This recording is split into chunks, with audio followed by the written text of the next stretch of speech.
Hello and welcome back to my channel. Ritu here. Today I have special guest at my channel is Chris Isham, professor of Theoretic Physics and deeply interested in philosophy. Yeah, so there's a very famous poet laureate in this country called Jung, who was quite a character, not your typical poet laureate. And he was asked once in an interview like this, what did he regret most in his life? And what if he could live his life again, what would he like to achieve? What were his goals, what were his dreams? He said, oh yes, more sex. This is a poet laureate. So, yeah. Is that picture of me with Stephen Hawking? Okay.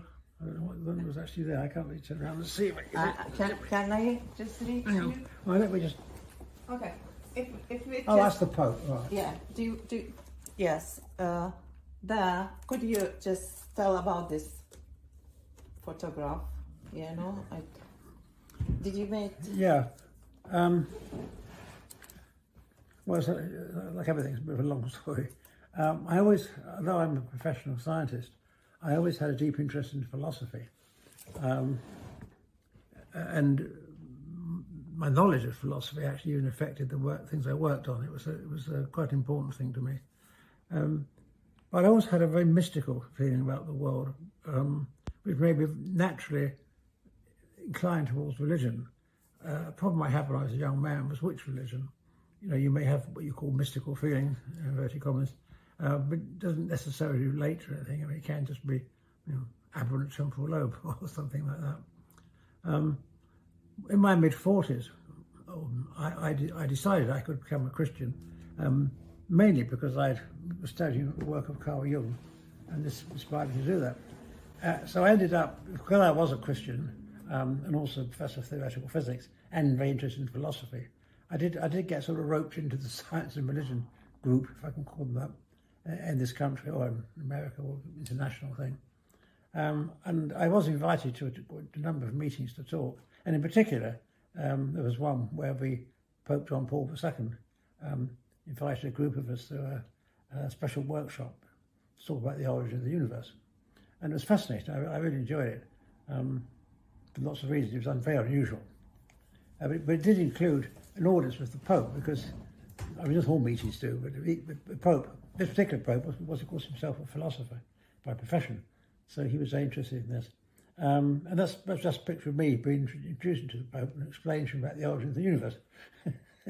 What year was that? Do you remember? Must be about I don't know, early 1990s maybe, or late 1980s, something like that. Okay.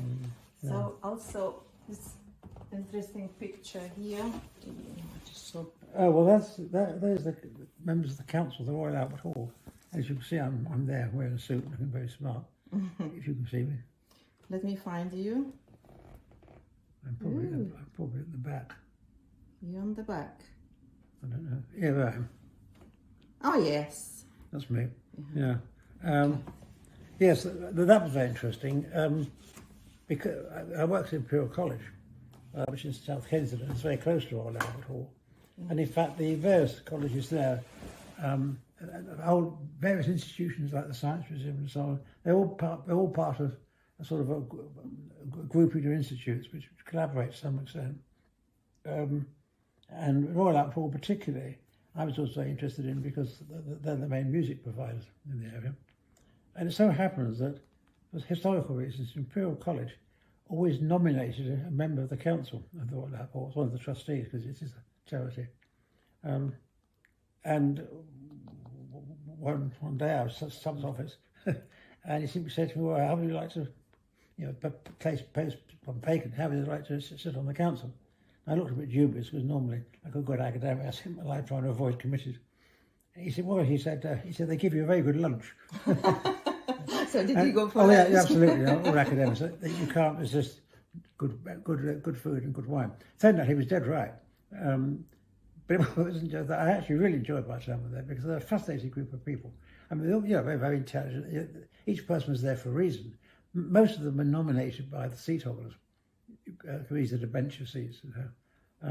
It's just a fascinating group of people. Wouldn't normally meet. I really enjoyed it. I mean, some of them are quite well known, actually. I mean, they're known to the general public. No, it's really great fun. And as you can see, it's everyone's wearing suits and things. Yes. Yeah. I need to put that picture. Yes, a gentleman in a wheelchair you may well recognise. That's Stephen Hawking. That's actually on my 60th birthday. 60th birthday. Yeah, my colleagues organised a sort of few-day conference at Imperial College, and we invited various distinguished people to speak, and Stephen was one of them. I knew him quite well because we worked in a similar sort of field. In particular, I frequently acted as the external examiner for his PhD students. Because when you do a PhD in this country anyway, you always have usually two examiners. One who comes to the institution where the student has done the work, which used to always be supervisor, these days is not always. But the other person came from outside. And I was the definitive non-Oxford man. So I was very valuable. I came in from outside and said, yes. So he agreed, they kind of agreed to come along and talk at my 60th birthday too. And that's a picture. It was a long time ago now. Well, almost 20 years. Thank you. That's what that is, yeah. If you enjoyed this video, make sure you hit that like button.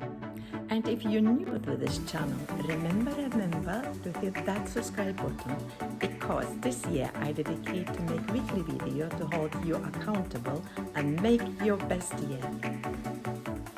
Thank you for watching, and check out other my videos.